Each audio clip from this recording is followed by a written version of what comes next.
અને તમે ક્યાં જાવ છો? અરે ભગત, સાધુના કોઈ સ્વરૂપ હોતા નથી ભગત.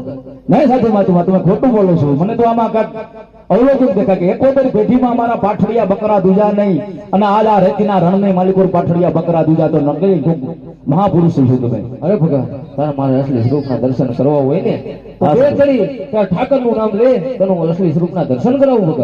હા સાધુ. રણુ દાદા મમા નો પતુરવા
વાટ જોતો હતો અને કળયુગના મારા પીર હે પ્રભુ આજ મારી ઝૂંપડીને પાવન કરી અને આજ તમે કળયુગમાં આજે સંકલન ઘણી થઈ અને અવતાર થયું ને અરે દર્શન દીધા પ્રભુ મારી ઝૂંપડીમાં પધારો. અરે હરજી, હાલ મારે મોડું થાય છે તે માટે હું જાઉં છું હરજી.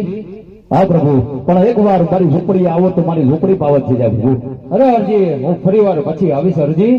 હા તો પ્રભુ એક મને વચન દો કે કળયુગમાં મારા ગુરુએ કીધું હતું અને અલગ ધણી થઈ રામદેવજી મહારાજ આવશે, પણ જયારે તમે રણુજાની માલિકો અવતાર ધારણ કરો ને ત્યારે પહેલી આરતી અને જયારે સુદામ સીધાવો ને ત્યારે છેલ્લી આરતી આજ મારા હાથે થાય આવું મને વચન હતું. અરે હા હરજી, હું તને મારા જમણા હાથમાં વચન આપું છું હરજી. જયારે હું ગોગળગઢની અંદર અવતાર ધારણ કરું ને હરજી, ત્યારે પહેલી આરતી તારા હાથે ઉતરશે અને હરજી હું 54 વર્ષની મારી જીવન લીલા પૂરી કરું ને ત્યારે છેલ્લી આરતી પણ તારા હાથે ઉતરશે હરજી. આ તને રામદેવનું સત વચન છે હરજી.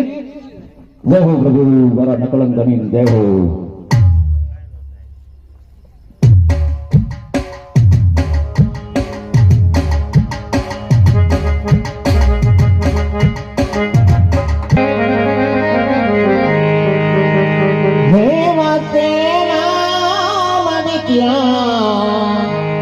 કઈ ના બનાવમાં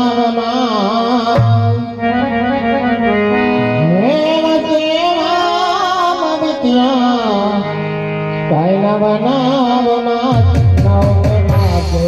નવ પેલા કુંવર જાય